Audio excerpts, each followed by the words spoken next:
3D অডিওর সঠিক মজা নিতে অবশ্যই হেডফোন ব্যবহার করুন। যেমন এখন আমি আপনার বাম দিক থেকে কথা বলছি, আর এখন আমি আপনার ডান দিক থেকে কথা বলছি। যদি আপনি উল্টো শুনে থাকেন তাহলে অবশ্যই হেডফোনটা ঘুরিয়ে নেবেন। এই গল্পের আগের দুটি পর্বে কি ঘটেছিল তা আপনাদের ছোট করে মনে করিয়ে দিই।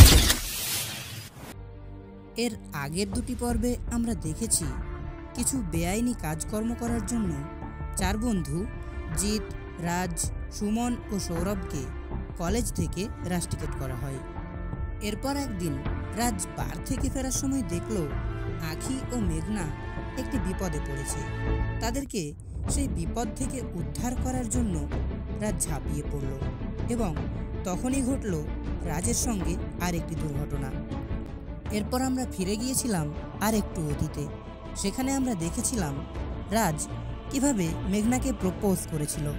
এরপর আঁখি ও রাজ একে অপরের সঙ্গে ভালোবাসার সম্পর্কে লিপ্ত হয় এবং সেটি জানতে পারে মেঘনা। কি অবাক হচ্ছেন? কিচ্ছু মাথায় ঢুকছে না? এর জন্য আপনাকে শুনতে হবে এই গল্পের প্রথম ও দ্বিতীয় অংশটি। তাহলে চলুন আমরা শুনে নিই আমাদের আজকের নিবেদন ভাগ্যের খেলা তৃতীয় তথা অন্তিম পর্ব।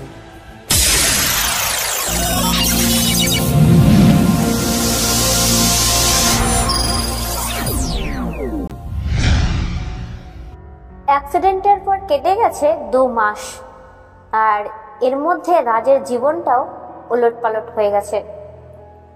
হাসপাতাল থেকে সুস্থ হয়ে বাড়ি ফিরে আসার ঠিক 2 দিন পরই রাজের বাবা অর্থাৎ বিখ্যাত ব্যবসায়ী মিস্টার দেবাংশু চক্রবর্তীর হঠাৎ হার্ট অ্যাটাকে মৃত্যু ঘটে। রাজের পরিবার বলতে একমাত্র তিনিই ছিলেন। তিনি কখনো রাজকে কোনো কিছুর অভাব বুঝতে দেননি, কিন্তু সেই মানুষটাই আজ আর নেই। রাজের ভাগ্য নিয়ে বিধাতা সত্যি যেন কোনো খেলা শুরু করেছে, যে খেলার ফলাফল রাজের হার। নিজের অজান্তেই একটা দীর্ঘশ্বাস পড়ে রাজের।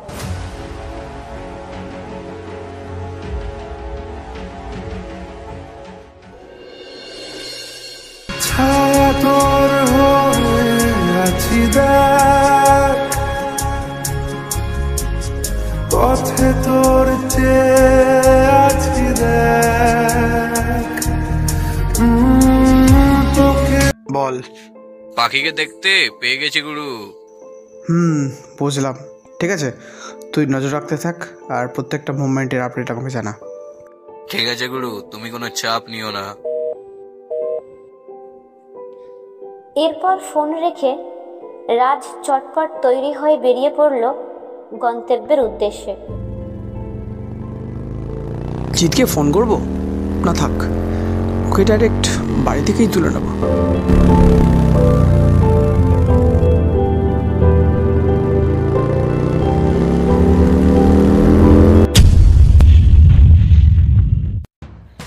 এটা তো দেখে একটা মদের ভাটিখানা মনে হচ্ছে। আদৌ মালটাকে এখানে পাওয়া যাবে তো? এই জায়গায় তো লোকেশন পাঠিয়েছে কানাই, কিন্তু মালটা কোথায়? ওকে একবার ফোন করে দেখি। अब रहना है संग तेरे ही मुझे, अब जीना है संग तेरे ही मुझे। ইয়েস গুরু, বলো। কোথায় তুই? এই তো এখানেই আছি, জাস্ট আ মিনিট। কানাই এসে জিৎ বা রাজ কাউকেই না দেখতে পেয়ে সবে ফোন করতে যাবে, এমন সময় রাজ ওর সামনে এসে বলল, কি রে, আমাকে চিনতে পারছিস না? না গুরু, সত্যিই তোমায় চিনতে পারছি না। যা ছদ্মবেশ নিয়েছো, আমি কেন, আমার বাপ এলেও তোমায় চিনতে পারবে না। আরে শালা, ভালোই তো চাটতে শিখেছিস। বাই দ্য ওয়ে, মালটা কোথায়? এই ভাটিখানার ভিতরেই একটা ঘরে বসে মালটা ড্রাগস নিচ্ছে। চলো, আমি তোমাদের নিয়ে যাচ্ছি। জিৎ আর রাজকে কানাই একটা ভাটিখানার ঘরের সামনে এনে দাঁড় করিয়ে ইশারায় ভেতরটা দেখিয়ে দিল। ঘরের ভিতরটা অন্ধকার থাকায় স্পষ্ট করে কিছু দেখা যাচ্ছে না। কয়েক মুহূর্তর পর আধারে চোখ সয়ে এলে ওরা দুজন যা দেখার তা দেখে নিল। আর ইশারাতেই কানাইকে চলে যেতে বলেই প্রবেশ করলো ঘরের ভিতর। রাজ, বাইরে অনেক লোকজন আছে, সাবধানে। চুপ, আমি জানি সেটা। স্যার, আপনার মালটা। ছেলেটা মাথা তুলতেই রাজ প্রথমে তার বাঁ হাত এবং পরে বাঁ পা লক্ষ্য করে পরপর দুটো গুলি করলো।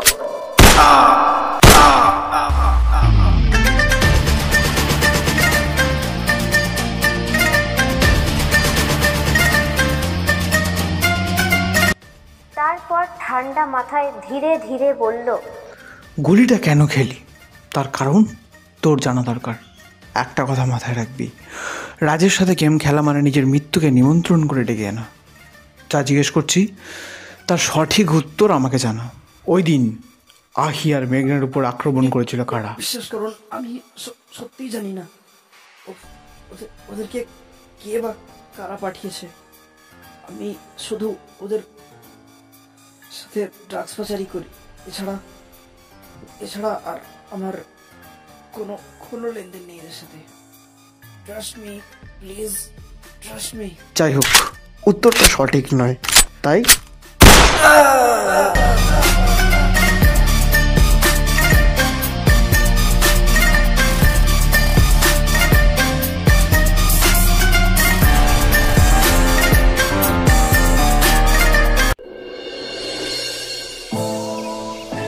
সকালের দিকে প্রতিদিনের মতোই রনি নিজের বন্দুকটা পরীক্ষা করছিল।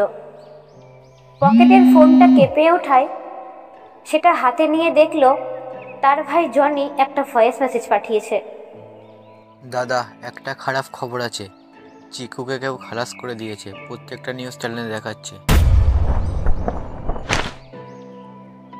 মেসেজটা শোনা মাত্রই রনি তাড়াতাড়ি টিভি অন করে দেখলো সত্যিই খবরটা দেখাচ্ছে।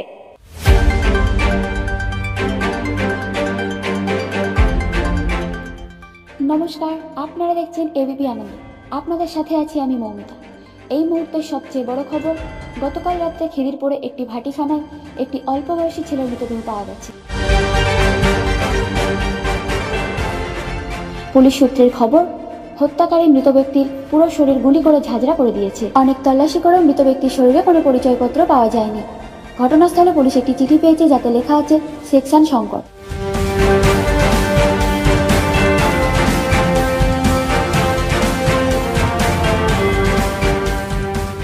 এক্ষেত্রে পুলিশের অনুমান হত্যাকারী এক বা একাধিক হতে পারে। মৃত ব্যক্তির পরিচয়ের সাথে সাথে পুলিশ হত্যাকারীরও খোঁজখবর চালাচ্ছে।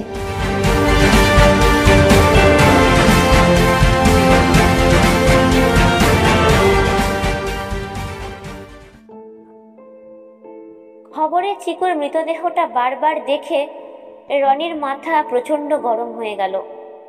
কিন্তু মাথা গরম করে কাজ করার মতো মানুষ রনি নয়। ঠান্ডা মাথায় কাজ করতে পারে বলেই কলকাতা এবং তার সাথে আরও বেশ কিছু শহর জুড়ে তার ড্রাগসের ব্যবসা রমরমিয়ে চলছে। শুধু ড্রাগসের ব্যবসাই নয়, মামুনি চুরি থেকে শুরু করে মানুষ খুন, এমন কোনো কুকীর্তি নেই যা রনি করতে পারে না। পুলিশ তো কোন ছাড়, কত বড় বড় মন্ত্রীদের সঙ্গে রনির ওঠা বসা। এইসব কুকীর্তির জন্য যে ওর নামে কত কেস হয়েছে তা হয়তো গুণে শেষ করা যাবে না। তাছাড়া তাকে টেক্কা দেবার মতো কেউ নেই গোটা কলকাতায়। তাহলে কেউ মারলো চিকুকে? রাগের মাথায় রনি এক্কেবারে ভুলে গেছিল ইদানিং সেকশন শঙ্কর নামে নাকি একজন ড্রাগস পাচারকারীর আগমন ঘটেছে কলকাতায়। তাহলে সেই কি চিকুকে? কথাটা মনে হওয়ার সাথে সাথেই রনি ফোন করলো তার ভাই জনিকে।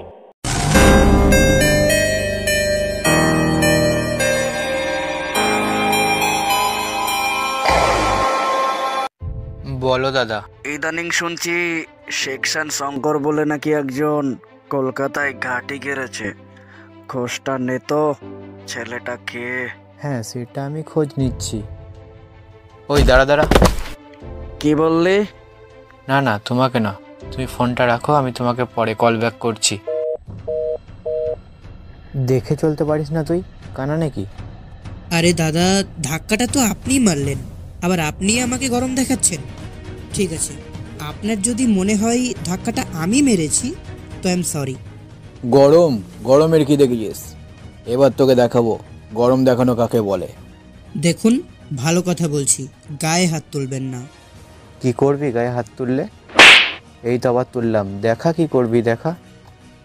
আরে ব্রো, আমি এমনিতেই কারো সঙ্গে ঝামেলা পছন্দ করি না, আর এখন দেখছি তুই সেটা না করিও আমায় ছাড়বি না। দেখতে চাস না আমি কি করতে পারি? ঠিক আছে, তবে দেখ শালা।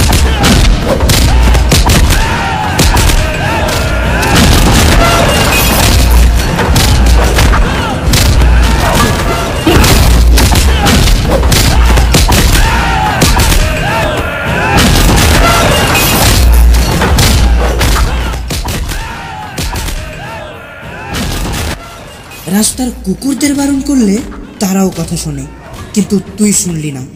এবার দেখলি তো কথা না শোনার ফল ঠিক কি হতে পারে। তাড়া আছে বলে শুধু নাকটা ফাটালাম, নাহলে দেখতিস আমি কি জিনিস। আর হ্যাঁ, বাড়িতে গিয়ে ওষুধ লাগিয়ে নিস। আচ্ছা, আমিও দেখছি আমার হাত থেকে তোকে তোর কোন বাবা বাঁচায়। আব্বে, তুই কার গায়ে হাত তুলেছিস জানিস? এই কলকাতা শহরের মাফিয়া কিং রনির ভাই আমি। আমার গায়ে হাত তোলার মাসুল তো তোকে দিতেই হবে। মেঘরাজ, আর একটা পাখির সন্ধানও পেয়ে গেছি। আমি তোকে লোকেশন টেক্সট করে দিচ্ছি, তুই দেখে নে। ওকে, ফলো হিম, আমি আসছি। কিছুক্ষণের মধ্যেই রাজ আর জিৎ নিখিলের দেওয়া লোকেশনে চলে এলো। ওরা এসে দেখলো নিখিল ওখানেই আছে। কোথায়? আরে ওই তো ওই বাড়িটা। বলেই নিখিল আঙুল তুলে সামনের বাড়িটাকে দেখিয়ে দিল। এত বড় বাড়ি অথচ কোনো তো সিকিউরিটিরই ব্যবস্থা নেই দেখছি। কে জানে, ব্যাটা হয়তো এখানে অন্য কোনো গোপন কাজকর্ম করতে আসে, আর ও চায় না সেটা অন্য কেউ জানুক। গোপন কাজ মানে? তুইও না সত্যি কিচ্ছু বুঝিস না। আরে ওই গানটা শুনিসনি, আগে হানিমুন তারপরে বিয়ে। নিখিলের কথায় সবাই একসাথে হেসে উঠল। তারপর নিখিলকে আড়াল হয়ে যেতে বলে রাজ calling bell বাজালো।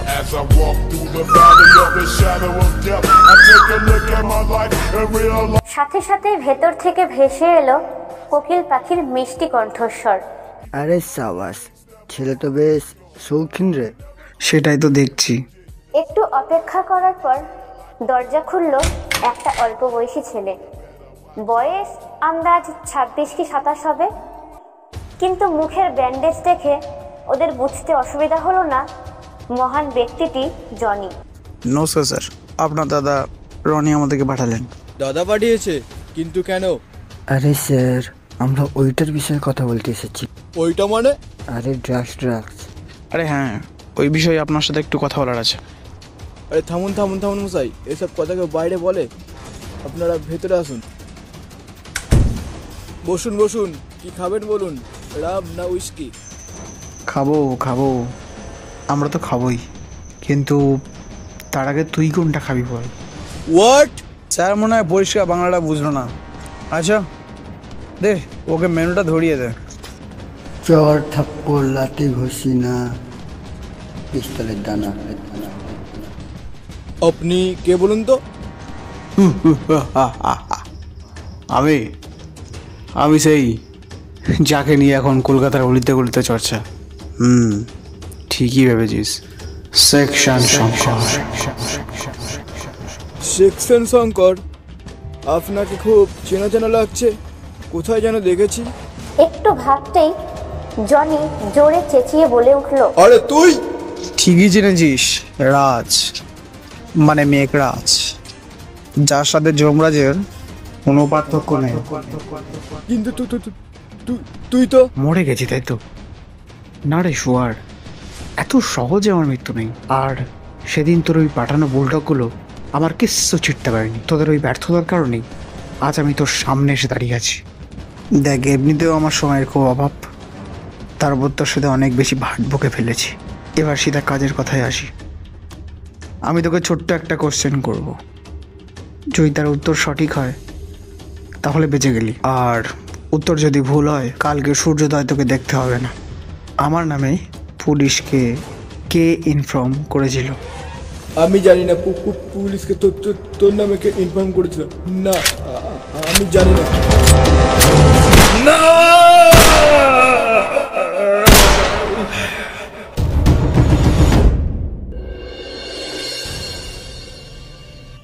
Section Shankar, section Shankar, section Shankar.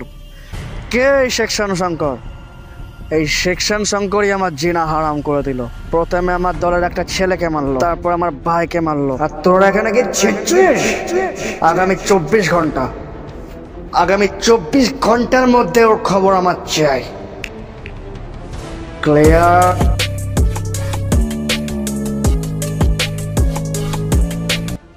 Hello, কে বলছেন? তোর বাপ বলছি, চিনতে পারছিস না? কে কে বলছিস তুই? শঙ্কর, সেকশন শঙ্কর। চিকু আর তোর ভাই জনি। এই দুটোকেই সালা খাল্লাস করে দিয়েছি। এবার তোর পালা।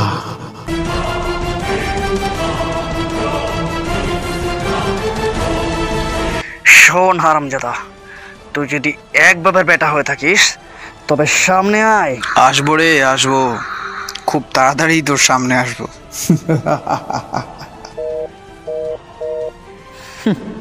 রনি বসাককে ফোন করে হুমকি দিচ্ছে। কে এই সেকশন শঙ্কর? কত বড় বাপের বেটা আমিও দেখতে চাই।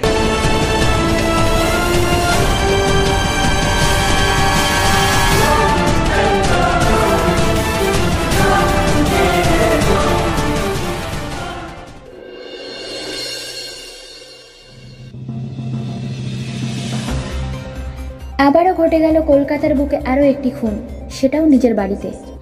কিন্তু এবার খুন হনন্ত ব্যক্তি অপরিচিত নয়, সারা কলকাতা শহর তাকে চেনে। কলকাতা শহরের কিং রনির ভাই জনি বসাক।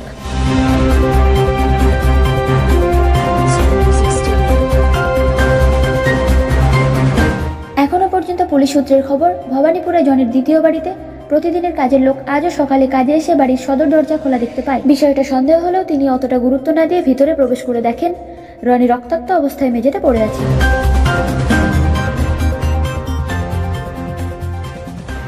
এই দৃশ্য দেখে তিনি কোনো ক্রমে নিজেকে সামলে নিয়ে সাথে সাথে বাইরে বেরিয়ে এসে প্রথমে পাড়া প্রতিবেশী এবং পরে পুলিশকে ফোন করেন। ঘটনাস্থল থেকে পুলিশ এবারও একটি চিঠি পায়, যেই চিঠিটাতে লেখা আছে সেকশন শঙ্কর খুনি যে একজন অথবা একটা গ্যাং। এই বিষয়টা এখন পুলিশের কাছে পরিষ্কার, কিন্তু প্রশ্ন আছে অনেকগুলো।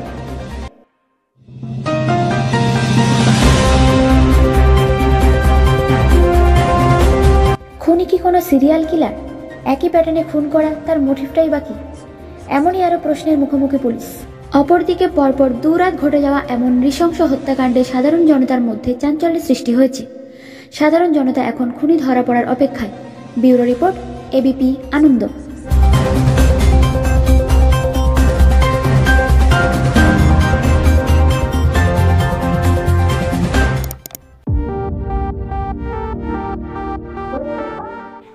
আজ মদের আসরটা রাজের বাড়িতেই বসেছে।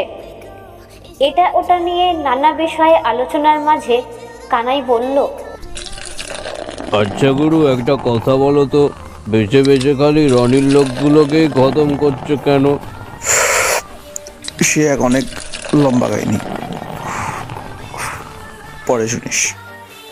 এনিওয়ে, জনের মার্ডার কেসটা নিয়ে কোনো সমস্যা নেই তো?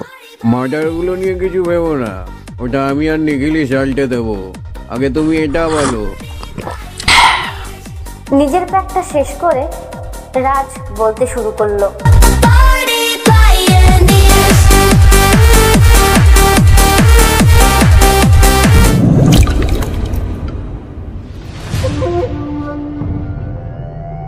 পথ ছাড়ুন, আমায় যেতে দিন। তুমি বুঝতে পারছো সুন্দরী, কার প্রপোজাল তুমি রিজেক্ট করছো? আমি জয় রায়, এই এলাকার মিনিস্টার জগন্নাথ রায়ের ছেলে। তোমার ভিখারি বয়ফ্রেন্ড তোমাকে কি দেবে? কিচ্ছু না, কিন্তু আমি তোমাকে রানী করে রাখবো। শুনুন, আর কতবার বলতে হবে বলুন তো? আমি আপনাকে ভালোবাসি না, বাসি না, বাসি না। So don't disturb me. ভদ্রভাবে বললাম, শুনলে না তো? এবার তো তাহলে একটু অভদ্র হতেই হচ্ছে। চালাক জানোয়ারের বাচ্চা। এক গালে নয় ম্যাডাম, আর এক গালেও দিন। তবে যদি হারামজাদাগুলোর শিক্ষা হয়। কেবে তুই আমাকে হারামজাদা বলছিস? এমএলএ জগন্নাথ রায়ের ছেলেকে হারামজাদা বলছিস? ওই, তোরা ওকে বুঝিয়ে দে তো আমাকে গালাগাল দেওয়ার পরিণামটা কি হয়। এত সহজ? তাহলে আয় দেখি।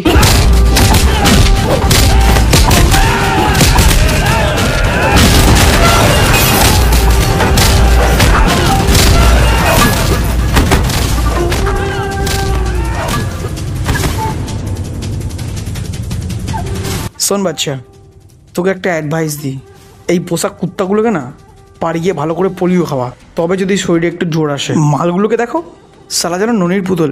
হাত সালা। এই ছেলেটাকে যদি দাদার কাছে নিয়ে যায় তাহলে কিছু উপরি কামাই হলেও হতে পারে। এই যে ভাই, তোমার নামটা কি আর তুমি কি করো? কেন বলুন তো? না তেমন কিছু নয়, তবে তুমি যদি চাও তাহলে আমি তোমায় একটা কাজের সন্ধান দিতে পারি। তাছাড়া তোমার মতো ছেলেই আমাদের দরকার। ও আই সি। আমার নাম মেঘরাজ চক্রবর্তী, আর বর্তমানে আমি স্কুল স্টুডেন্ট। তোমার মধ্যে সাহস ও গায়ের জোর দুটোই আছে, তাই? এত পালিশ না করে এবার খোলাখুলি বলুন তো। কাজটা তুমি গেলেই বুঝতে পারবে, চলো।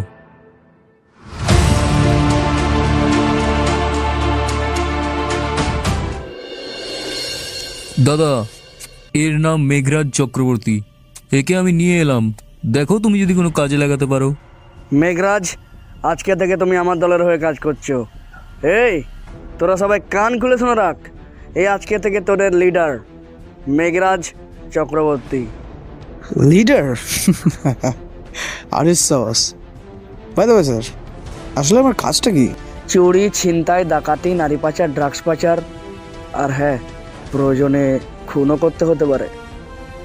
সরি স্যার, আমার দ্বারা এসব কাজ হবে না। তাছাড়া স্যার, আমি প্রতিবাদী, আপনাদের মতো অপরাধী নয়। চলি স্যার।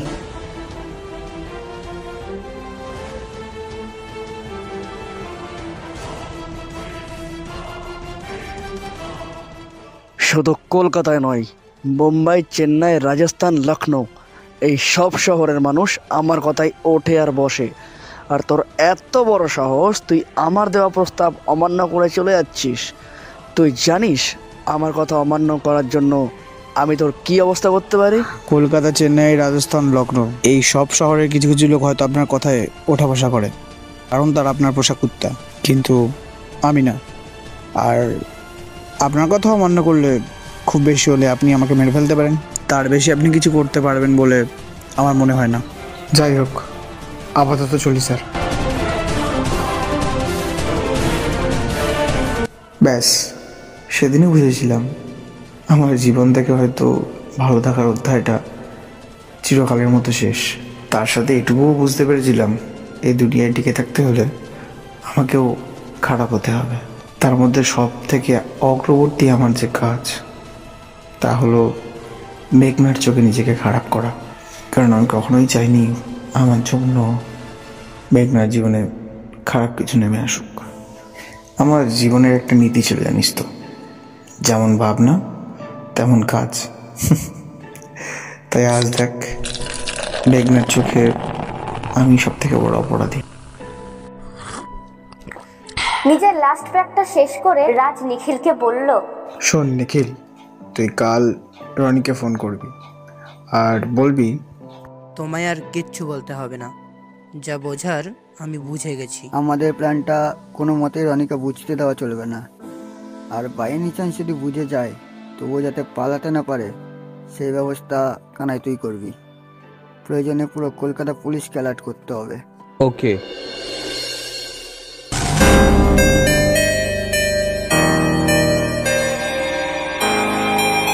হ্যালো, রনি স্যার বলছেন? আপনার রাতের পরই আমি পেয়ে গেছি একদম ফ্রেশ মাল। দরদাম করবেন না, এক কথা এক দাম, অনলি 10,000। নিলে বলুন, আর না নিলে আমার তো আর কাস্টমারের অভাব নেই। তবে হ্যাঁ, এখানে একটা শর্ত আছে। মালটা নিতে চাইলে নিজে এসে নিয়ে যান। ঠিক আছে, আমি একাই আসবো। কোথায় আসতে হবে খালি বল। ওকে, তবে আমি আপনাকে অ্যাড্রেসটা পাঠিয়ে দিচ্ছি, আপনি সময় মতো মালটা নিয়ে যান।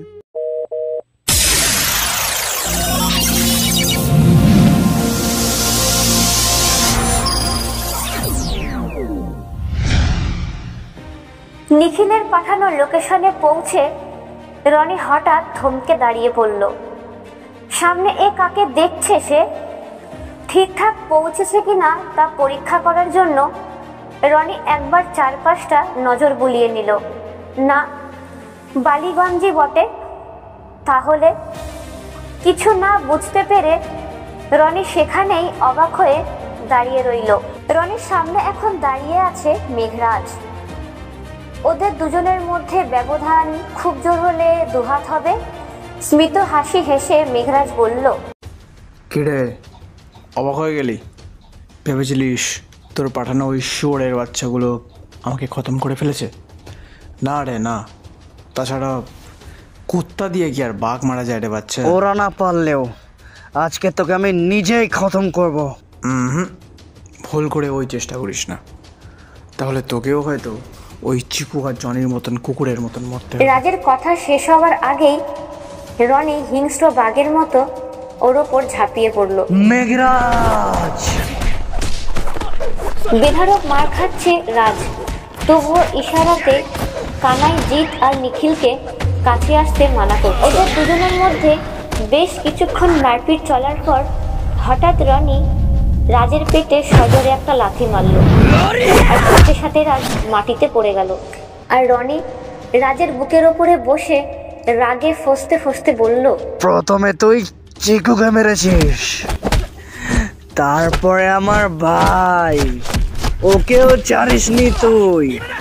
মা কসম, আজকে তোকেও আমি শেষ করে ফেলবো শুয়োরে বাচ্চা। কথাগুলো শেষ করেই রনি কোমর থেকে পিস্তল বার করলো, আর সেটা রাজের কপালের দিকে তাক করতেই জিৎ রনির ঘাড়ের ডান পাশে সজোরে একটা লাথি বসিয়ে দিল। লাঠিটা এতটাই জোরে ছিল যে রনি টাল সামলাতে না পেরে অনেকটা দূরে ছিটকে গিয়ে পড়ল, আর তার হাতে ধরে থাকা পিস্তলটাও পড়ে গেল মাটিতে। সেই সুযোগেই রাজ চোখের পলকে উঠে দাঁড়িয়ে এগিয়ে গেল রনির দিকে, তার সাথে জিতও। রনি অনুভব করলো তার মাথার দুপাশে দুটো পিস্তলের ঠান্ডা নল। ইচ্ছে করছে এই পিস্তলের সবকটা দানা তোর পেটে ভরে দিতে হারামজাদা, কিন্তু না, সেটা আমি করব না। তোকেও ঠিক সেইভাবে মারবো যেভাবে তুই সৌরভ আর সুমনকে কুকুরের মতো গুলি করে মেরেছিলি।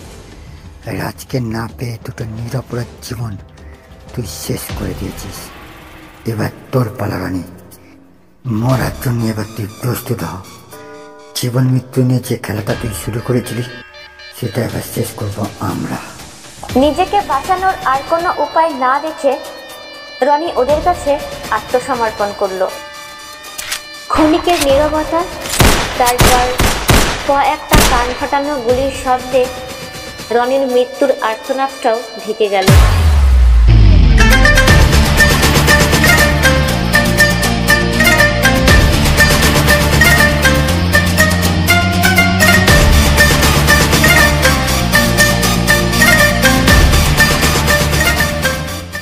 তার সাথেই শেষ হলো কলকাতার মাফিয়া কিং রনি বসাকের সাম্রাজ্য, যার সাক্ষী থাকলো রাতের অন্ধকার আর পুরো কলকাতার পুলিশের পুলিশ কর্মীরা। পরপর 3টে খুন করেছি আমি। দিন স্যার, এবার আপনি যদি চান ইউ ক্যান অ্যারেস্ট মি। না গুরু, তোমাকে গ্রেপ্তার করা আমাদের পক্ষে সম্ভব নয়। যেটা পুলিশের করার কথা সেই কাজটা তুমি করে দেখালে, সমাজের বুক থেকে কিছু অপ্রয়োজনীয় জঞ্জালকে সাফ করে। এই জন্য পুরো পুলিশ ডিপার্টমেন্ট তোমার কাছে কৃতজ্ঞ।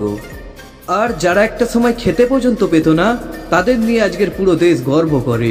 তাদের দুজনকে আজকের পুরো দেশ স্যালুট জানায়, সেটা শুধু তোমার জন্য গুরু। হ্যাঁ গুরু, আজ আমার বা নিখিলের বলতে একটুও দ্বিধা নেই যে সারা দেশের কাছে আইপিএস নিখিল এবং আইপিএস ধীমান যে পরিচিত, সেটাও শুধু তোমার জন্য গুরু। আমরা গত জন্মে সত্যিই হয়তো কোনো পুণ্য কাজ করেছিলাম, যার জন্য এই জন্মে তোমার মতো একজনকে পাশে পেয়েছি। তোমায় গ্রেপ্তার নয় গুরু, তার বদলে শুধু একটু পা ছুঁয়ে প্রণাম করতে চাই। ধরে নাও আমার আর নিখিলের তরফ থেকে এটাই তোমার কাছে গুরু দক্ষিণা।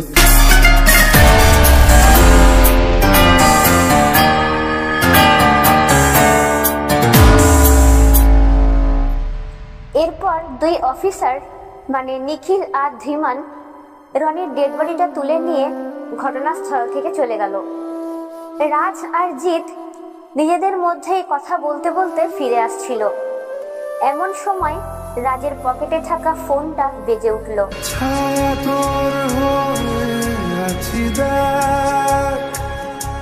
রাজ পকেট থেকে ফোনটা বের করে হাতে নিয়ে দেখলো ইন্দ্রনীল চ্যাটার্জি ফোন করেছে। হ্যালো মেঘরাজ, কেমন আছো? আমি ভালো আছি স্যার, আর আপনি? আমিও ভালো আছি। আর একটা বিশেষ কারণে তোমাকে ফোন করলাম। আমি তোমাদেরকে না জেনে না বুঝে কলেজ থেকে রাস্টিকেট করেছিলাম। পরে অবশ্য জানতে পেরেছি তুমি পরিস্থিতির শিকার হয়েছিলে। সৌরভ আর সুমনকে তো আমরা হারিয়ে ফেলেছি, কিন্তু জিৎ আর তোমাকে কলেজ আবার সসম্মানে ফিরে আসার অনুরোধ জানাচ্ছে। পুরনো সব রাগ অভিমান ভুলে গিয়ে তোমরা দুজন আবার কলেজ জয়েন করো, সেটাই আমি চাই। সরি স্যার, আপনার এই রিকোয়েস্টটা আমি ঠিক রাখতে পারছি না। তার কারণ স্যার, অনেক কিছু দেখলাম আর অনেক কিছুই হলো, তাই বাংলাতে স্যার আমার পক্ষে আর থাকা সম্ভব নয়।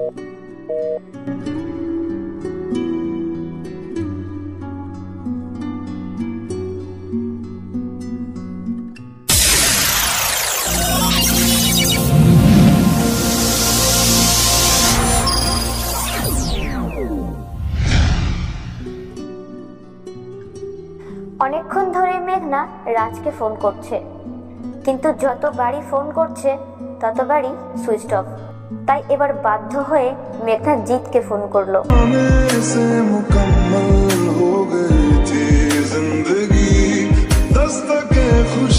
হ্যাঁ মেঘনা, বলো। আমি অনেকক্ষণ থেকে রাজকে ফোন করছি, ওর ফোন সুইচ অফ। তুমি জানো ও কোথায় আছে?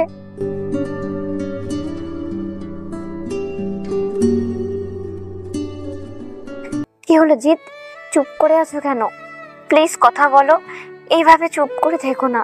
তুমি বিশ্বাস করো, রাজকে ছেড়ে থাকা আমার পক্ষে সম্ভব নয়। আমি ওকে ছেড়ে থাকতে পারবো না। প্লিজ তুমি বলো, এখন রাজ কোথায় আছে? আমি জানি, কেউ জানুক বা না জানুক, তুমি ঠিক জানো যে রাজ কোথায় আছে। সো প্লিজ চুপ করে থেকো না, প্লিজ বলো। রাজ আশা করি এখন এয়ারপোর্টে আছে। কিন্তু কেন, মানে কারণটা কি? ও মুম্বাই চলে যাচ্ছে তাই।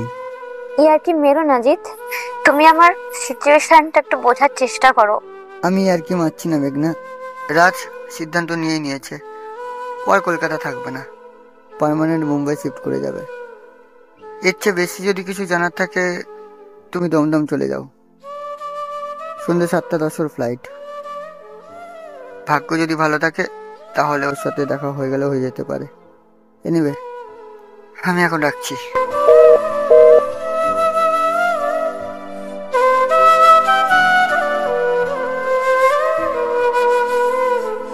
জিতের কথা শেষ হওয়া মাত্রই মেঘনা ফোন কেটে দিয়েই রওনা দিল দমদম এয়ারপোর্টের উদ্দেশ্যে।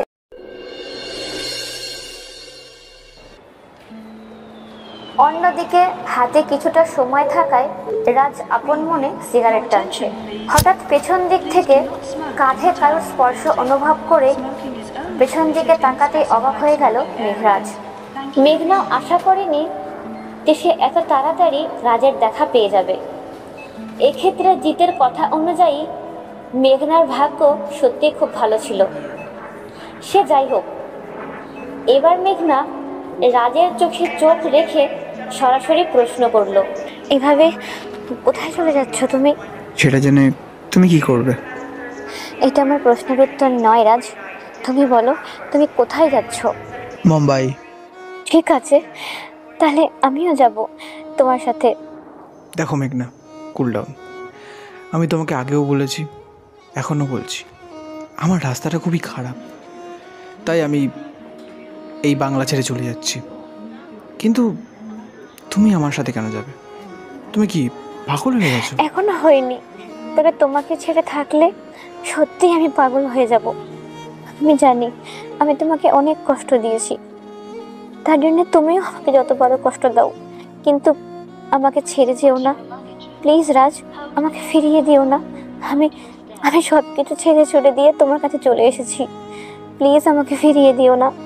সব কিছু ছেড়ে ছোড়ো মানে? তুমি কি বাড়ি ছেড়ে বেরিয়ে এসেছো?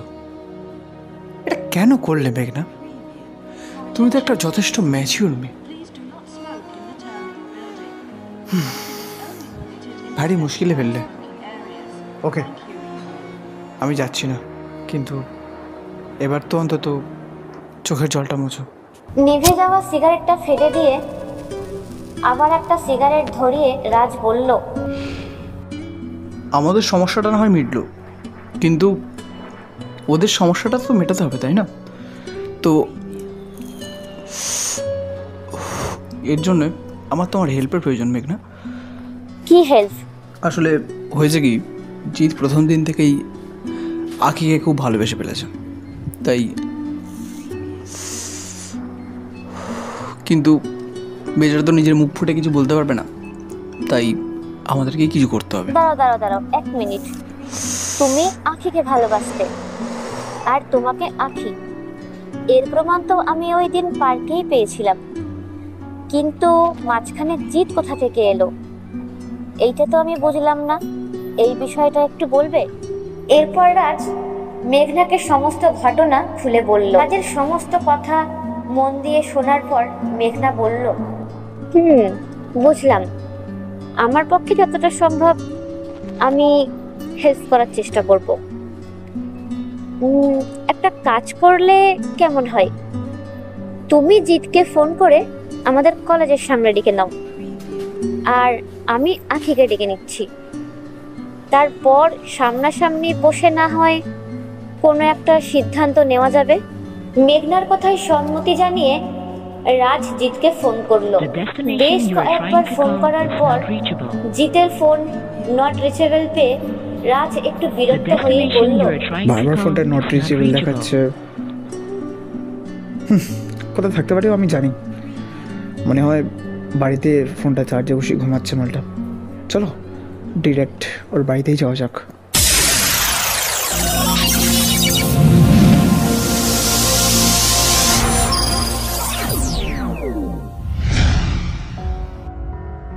জিতের বাড়িতে পৌঁছে রাজ দেখলো জিত বসার ঘরে নেই, ভেতরের ঘরে আছে মনে করে এবার রাজ গলা তুলে জিতকে ডাকতে ডাকতে ভেতরে প্রবেশ করলো। জিত, এই জিত, এই জানোয়ার, কোথায় গেলি? এখানে বলে রাখি, রাজের মতো এই দুনিয়াতে জিতও সম্পূর্ণ একা। অনেক ছোটবেলাতেই জিতের মা বাবা মারা যান, তারপর থেকে এই একতলার 4টে ঘরই জিতের আপন ঠিকানা হয়ে গেছে। 4টে ঘর বলতে একটা বসার ঘর, তারপর সেটা পেরিয়ে ডান দিকে বাথরুম, আর বাঁ দিকে পাশাপাশি দুটো, একটা কিচেন আর বেডরুম। জিতকে ডাকতে ডাকতে রাজ বেডরুমের দিকে এগিয়ে গেছিল, তাই পেছনে থাকা বাথরুমের দিকে অতটা লক্ষ্য করেনি। কিন্তু বিষয়টা মেঘনার চোখ এড়ালো না। বাথরুমের দরজাটা খোলা রেখে একটু ইতস্তত করে এগিয়ে গিয়ে মেঘনা চিৎকার করে উঠল, মেঘরাজ তাড়াতাড়ি এদিকে এসো। মেঘনার চিৎকারে মেঘরাজ তাড়াতাড়ি ছুটে এলো, আর তারপর সেও বিষয়টা দেখে থমকে দাঁড়িয়ে পড়ল। ওদের দুজনের থেকে বাথরুমের দরজা গুনে গুনে 2 থেকে 3 পা হবে, আর তার ভেতরে রক্তাক্ত অবস্থায় জিত পড়ে আছে। জিতের এই অবস্থা দেখে ওরা দুজনে পাথর হয়ে গেল। তারপর ঘোর কাটতেই রাজ উত্তেজিত হয়ে বলল, সরো আমাকে আগে দেখতে দাও। হ্যাঁ স্বাস্থ্য চলছে। আচ্ছা, ইমিডিয়েট একে হসপিটালাইজ করতে হবে। তুমি আখি ওদেরকে ফোন করো, আমি আমি আমি আমি অ্যাম্বুলেন্স ডাকছি।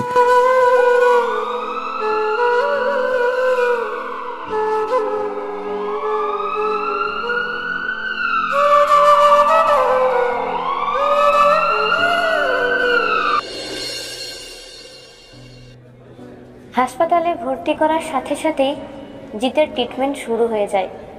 কিছুক্ষণ পর একজন ডক্টর এসে জানালেন, মিস্টার মেঘরাজ, বলতে খারাপ লাগলেও আমাকে বলতে হচ্ছে, হি ইজ নো মোর। আপনার বন্ধুকে আমরা অনেক চেষ্টা করেও বাঁচাতে পারলাম না। যেহেতু আপনি বললেন যে আপনি ছাড়া ওনার আর কেউ নেই, তাই ফর্মালিটি পূরণ করার জন্য এই পেপারে একটি সাইন করে দিন ওর গার্জেন হিসেবে। আর হ্যাঁ, আর একটা কথা, আমি সিস্টারকে বলে দিচ্ছি, আপনি আপনার ওখানে লোকাল থানায় খবর দিন, বডিটাকে পোস্টমর্টমে পাঠাতে হবে। পোস্টমর্টমেও জিতের মৃত্যুর কারণটা স্পষ্টভাবে জানা যায়নি।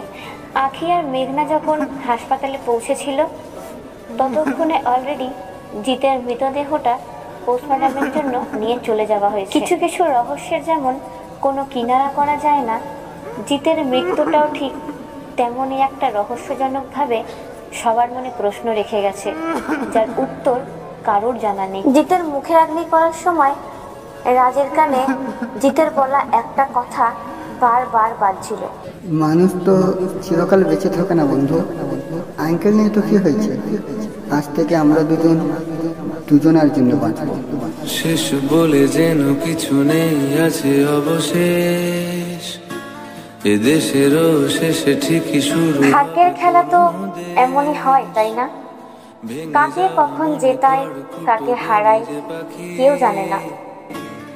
বাসা ছেড়ে তাকে উড়ে যেতে হয় একাকী এ পথে। শুনছিলেন মোহন হালদারের লেখা গল্প ভাগ্যের খেলার তৃতীয় তথা অন্তিম পর্ব।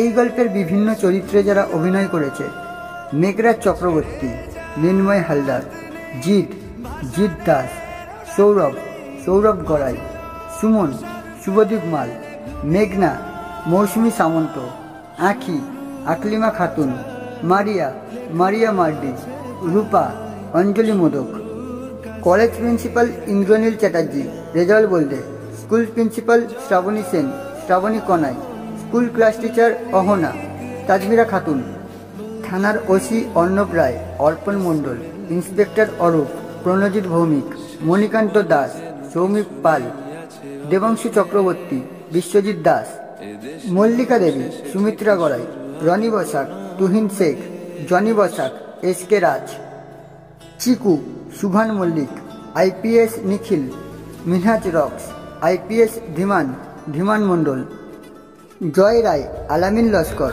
এছাড়াও অন্যান্য চরিত্রে অঞ্জু খাতুন, তাজমিরা খাতুন, টুসি পাল, বিদ্যুৎ হালদার, কৌশিক মাহাতো, শুভেন্দু মাঝি ও সৌমিক পাল। আবহ সঙ্গীত ও বিশেষ ধ্বনি পরিকল্পনায় Mrinmoy Haldar, poster designer Minhaj Rocks, প্রচার অলঙ্করণ মোহন হালদার। সমগ্র পরিকল্পনা ও পরিচালনায় টিম গধূলির মায়াজাল, গল্প পাঠে মৌসুমী সামন্ত এবং গল্পের সূত্রধর আমি জিৎ দাস। গল্পটা শুনে আপনাদের কেমন লাগলো তা কমেন্টে জানাতে ভুলবেন না। আর হ্যাঁ, এমনই আরও আধুনিক ও ভালোবাসার গল্প শুনতে এক্ষুনি সাবস্ক্রাইব করুন গধূলির মায়াজাল। বলতেই হবে বিসমিল্লাহ, ভালোবাসে যে চোখ ছেড়ে যাওয়া পালক, আক্ষেপ বাতাসে ভাষা।